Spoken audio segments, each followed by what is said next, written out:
Hey everybody, a happy Wednesday to you out there. Thanks for joining us here on Northern Life. At least Northern Life as you know it as of right now. You never know what's going to happen in the next couple of weeks. And with that, more on that information, I'm going to send it over to my buddy Ryan Half. Thanks, Hunter. Yeah, I'm live here in the studio because over the next few days, that was a perfect setup. We're dorks. Over the next, this is the work we do. Yep. For the next few days, things are going to look a little different. That is because I'm heading off on vacation. I'll be going up to the Boundary Waters. I'll be right at the border between Minnesota and Canada, Yes. so it should be absolutely beautiful as long as it doesn't rain. And I know we need the rain. The rain is awesome, but the timing not too fortunate No. for the friend group here. But and I know Hunter's going to be off in a couple of days coming up next week, so you can expect to see some conversations with Hunter and our new employees coming up this week.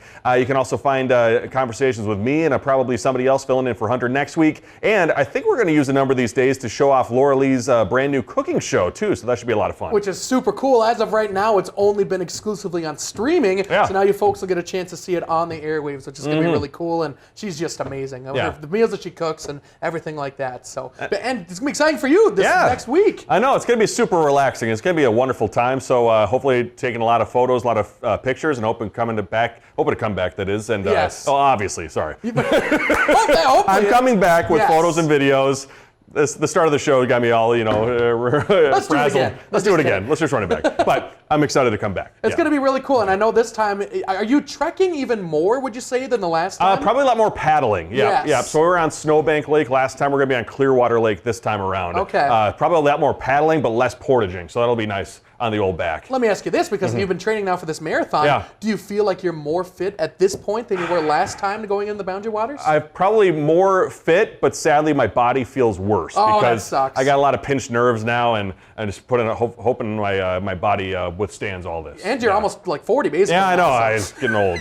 Getting up there, man. It's going to be awesome, though. It's going to go swimmingly, as gonna be great. as they say. Yes. It's gonna be fun. Coming up on today's show, we're going to meet a Duluthian who's teaching comedy to scientists, helping them on their communication skills to the public. Super cool. And then Rachel Hackbarth is back with another great Does It Work product, which I'm not even sure what it does, but looks yummy, whatever it is. It's going to help you flip some burritos, I believe. We could have used that at the old, where did we go for that? The Duluth Burrito Union, that's what it's called. There we go. Yes, the Rathskeller or something like that. Yeah. I don't even know anymore. Your kitchen. There's still time to restart this whole thing. There's time. We might have to. We might have to run it back. But looks like I need to clear my schedule in July and take some more vacation. That's because I'll need to be at the Mall of America for the largest gathering of Ryans in Minnesota history. So there's a group called Ryan Meetup who's holding an event on July 24th. And organizers are inviting folks named Ryan, not Brian, from across the world to help break a world record for the most people with the same name to ride a roller coaster in succession. So all Ryans, including myself, will be riding free on the Pepsi Orange Streak roller coaster at Nickelodeon Universe that Friday evening. Dude, are you actually going to do it? Because you I actually hope should so. do it. I think it'd be a lot of fun. I mean, how many ever times you could just scream the name Ryan into a crowd and everybody's going to turn around? What? What are you talking to? And if it ends up setting a world record, say I was part of a world record and I was allowed in only because of my first name. Yes, that's pretty darn cool. And it's happening here in Minnesota Yeah. at the Mall of America. Really, really What more cool. could you want? Honestly, Yeah. it's going to be an absolute Should be a lot of fun. And shout out to you if your name's Ryan. You're watching us right now. Thanks for sticking around these 3.5 minutes so far. Here's something I never expected from a tech giant. Google wants to fight mosquitoes, which is cool. However, they want to do so by using tens of millions of mosquitoes. The company's debug program is seeking federal approval to release up to 32 million non-biting male mosquitoes in Florida and California. And the insects carry a naturally occurring bacterium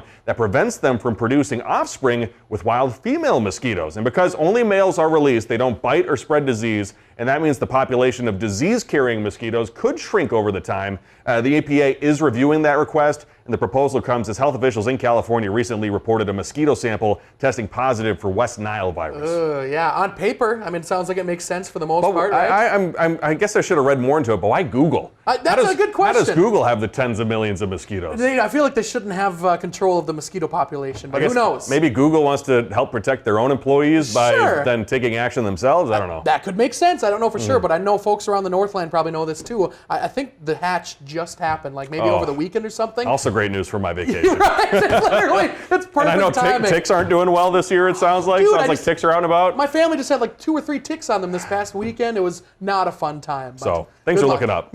I'm really looking forward to going to that roller coaster now. Yes. Indoors, Yep. away from all those things. Yep. A fitness trend that's going viral online is now making its way to in-person classes. It is called Weapon Up, a workout that combines elements of martial arts, yoga, dance, and as you can tell here, sword training. Fans say the sword helps take their minds off the exercise while building strength, confidence, and coordination. The growing trend especially popular with women, with some drawing inspiration from fantasy novels and empowerment-focused fitness. Those metal swords are real. However, we are told that they're not sharp. I was going to say, it's really going to take your mind off of yoga when you lose a leg by cutting it off accidentally. But I don't know.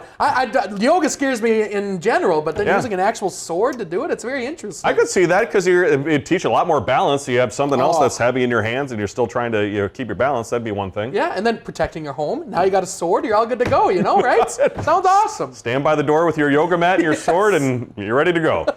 Well, Hunter called me old earlier in this show, but I'm not going to be playing professional tennis at my age. But you know who is? Returning to competition, Serena Williams. Jeez. Organizers of the HSBC Championship that say the 23-time Grand Slam singles champion will be playing in the doubles tournament at Queen's Club in London this week, and it will mark Williams' first competitive match in more than 3 years. The 44-year-old played back at the U.S. Open in 2022, and at the time, she never formally announced her retirement, so this tournament begins on June 6th. Why not keep doing it? She's amazing, and at 44 years old, that's incredible. You and me both right around 30 doing tennis the other week. That was pretty tough by itself. I'm stepping on the stairs and pinching nerves, so it's already hard enough, so good on her. But as we head to break, as I head on vacation too, it's a great time to think about making your own summer travel plans. And one of my favorite road trips was through South Dakota, getting to experience awesome places, Mount Rushmore, Crazy Horse. So we will be back after this message from Travel South Dakota, here to help you make memories on America's 250th birthday.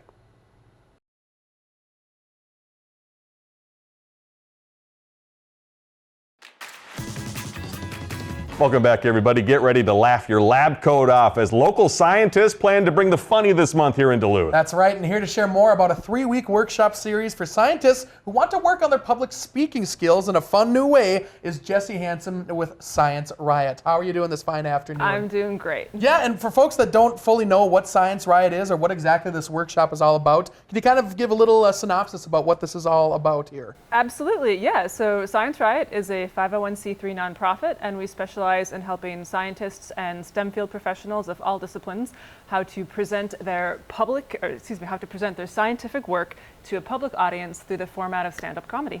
And how did this idea come about? How does one say, who would be funny folks out there? Scientists. And I got to say, we've had a lot of awesome UMD folks stop by the 4 p.m. newscast, and they are extremely funny, but it's got to be cool to then use this channel for folks like us to better understand what they're talking about. Exactly, yeah. So I'm a scientist myself by trade and by training. I'm a graduate of UMD, go biology department. I was working in the field for quite a while and realized I needed to do something with the other half of my brain. And so I started out doing improv comedy and then sort of shifted over into doing more scripted stuff like stand-up, which is written beforehand, whereas improv is not. And then connected with 2 folks in Colorado Springs who were doing like a nerdy open mic, and then thus Science Riot rose up out of the original 2, Kyle Sanders and Nikki Spahich, and then myself joining them to bring this to fruition. That's so wonderful. And I got to say, it is a skill to figure out how to convey so many like tough topics and hard to understand topics to the common audience, right? Absolutely. So what we really lean into is kind of the crux of good communication is also the crux of good comedy. So like brevity is the soul of comedy, right? If you can say it clearly and succinctly, you're 90% of the way there to good communication, both in just non-funny speech and in comedy. And comedy is about truth and about trust. Like if your audience doesn't trust you on stage, they're not going to laugh at your jokes. They have to think that you're telling them the truth. Like if it's not funny, it's not true. Especially in our kind of post-pandemic world, we've lost a lot of institutional trust. Like we don't really know who to trust anymore. And so to be able to give scientists these tools to establish trust with your audience, to be authentic and speaking for who they are, to relate clearly with clarity and briefly with brevity, is a really great gift to their speaking skills. For those here in the Northland who maybe want to take part in this workshop, what can they expect when they sign up and register? What does that weeks-long process look like? Yeah, so go to scienceriot.org. We have more information there as well as our sign-up links. We're still recruiting folks who might like to join in this upcoming workshop. We have 3 separate 90-minute workshops and some homework assignments in between. We will walk you through each step of writing out your material, of finding the funny, of figuring out how to construct comedy over the material that you have for your scientific communication. At the end of that 3-week workshop, we put you up on stage in front of a live public audience, and you get to do your funny TED Talk to a public audience. That is insane. That is so cool. Just to clarify, right? You're taking the material that maybe doesn't have that much comedy anyway in it, and then you're gonna kind of write somewhat jokes around this sort of thing, right? Is that kind of how it goes? Yep. So how do they find that kind of material, or the jokes, or that side of everything? Oh, first of all, science is pretty weird. Yes. Yes, it is. Yeah. I've done a lot of weird stuff as a scientist, and we have had to actually put a moratorium on some of the topics because they come up so often that people want to talk about. So yeah, people do weird stuff with science, and it's kind of fun to find the funny in that weirdness. And then also there's a lot of specific structures you can use in writing comedy, and to build something that's funny on top of something that's true, that's scientific and relatable. Based on the performances you've had with Science Riot, is there a specific scientific field that just maybe has the best jokes? Biologists are pretty weird. I imagine. I think it helps that the scientists, all the ones I've met, are very passionate too about their work. Yes. Yeah. Yes, finding that enthusiasm is what gives it life and interest. But we've had scientists and STEM field professionals from all disciplines. We've had computer scientists, we've had physicists, we've had a lot of biologists, we've had people in the medical fields with veterinarians and psychiatric nurses, other people in those specialties, a couple of architects, we had a traffic engineer. That was kind of fun. Ooh. Yeah, the science of road rage. If you want an opinion about something, ask a traffic engineer about traffic patterns, yeah. Do you find that these folks have a natural sense of comedy, or is it sometimes you have to literally start kind of at the bottom and build your way up from there? Well, we are a bit self-selecting, so people that sort of have an interest in trying it will sign up with us. But we get people who are really, really scared of it too. I bet. And then we do have to start with a lot of encouragement and support, and really make building those structures a clear pathway for people to navigate through. And then very quickly, before we head to break, you're a Duluth native. What does it mean to bring your work in Denver back here to your hometown? Oh, I'm super proud of it. I'm so glad to be here. I love Duluth, miss Duluth. Maybe we'll come back to Duluth if things work out. But yeah, I'm really happy to bring something I built in Denver here to my hometown. That's awesome. Hey, if you'd like to sign up and learn more about the workshop series, head to scienceriot.org. And if you want to watch what happens later this month, you can also get your tickets to that show coming up June 20th at 7 p.m. at Zeitgeist Theater in Duluth. Jesse Hansen with Science Riot. Jesse, welcome back to Duluth, and thanks for stopping by. I'm so glad to be here. Thanks for having me. Of course. We'll see you after the break.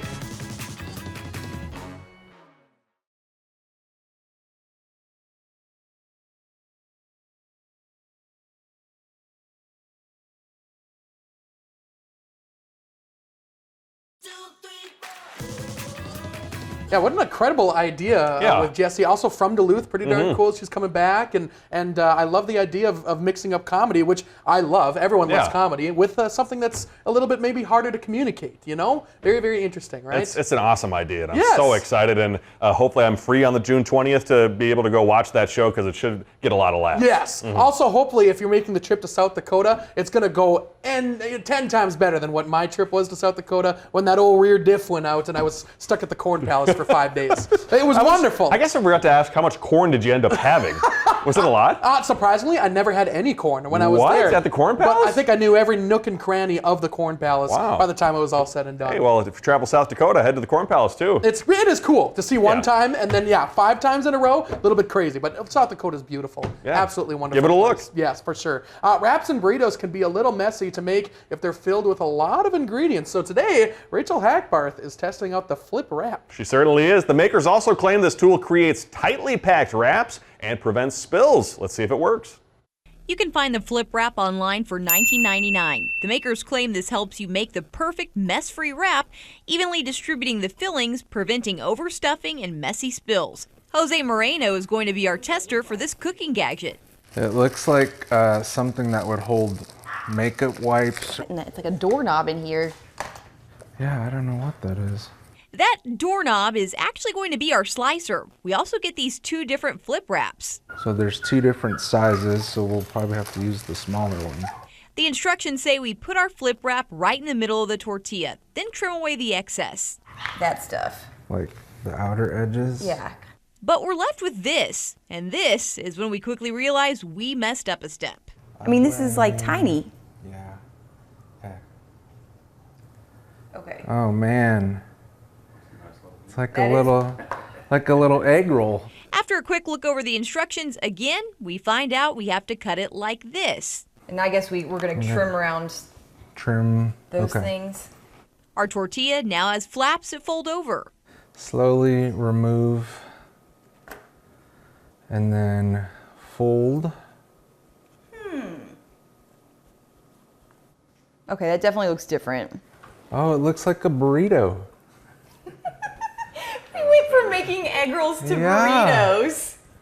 What do you think See, about now it? I would, that looks a little more appealing. Jose thinks the flip wrap is easy to use and makes a very neat wrap just as advertised. You just need to really read the instructions carefully. So the instructions, they start over here and then just kind of figure it out yourself. So They I get don't kind of know. confusing. They do, yeah. But it looks like if you made a tray of them, it'd be pretty cool. For Does It Work, I'm Rachel Hackbarth. So the instructions are backwards on it? You start at the right side and read all the way back? And now what is there, 20 instructions on that thing? Do you ever feel like maybe we just make too many things? Like, what are we Honestly. doing here? Honestly, Oh, just because man. there's something that isn't made yet does not mean you have to make it, you know? It's I ridiculous. would like to talk to the makers about that product. Yes. Yeah, you cut the sides just to then throw them away so that the burrito can be smaller. Yeah. Like they don't do that Chipotle or The Qdoba. Rathskeller, they Yeah, don't do they that don't do there. that. The Rathskeller. No, Yeah, no. you're gonna find full burritos at the Burrito Union. They're not cutting corners, you know? They're going to roll the whole thing in there. Yeah. And who wants just a rice burrito? Yeah, was kinda sad. they should have stuffed it more to say, hey, all this actually fits in your Yes. burrito. So it's not Rachel Hackbarth's fault. It's definitely not that gentleman's fault. It's we'll blame it on someone else. Well, hey, stick around. We'll talk about our online show when we come back.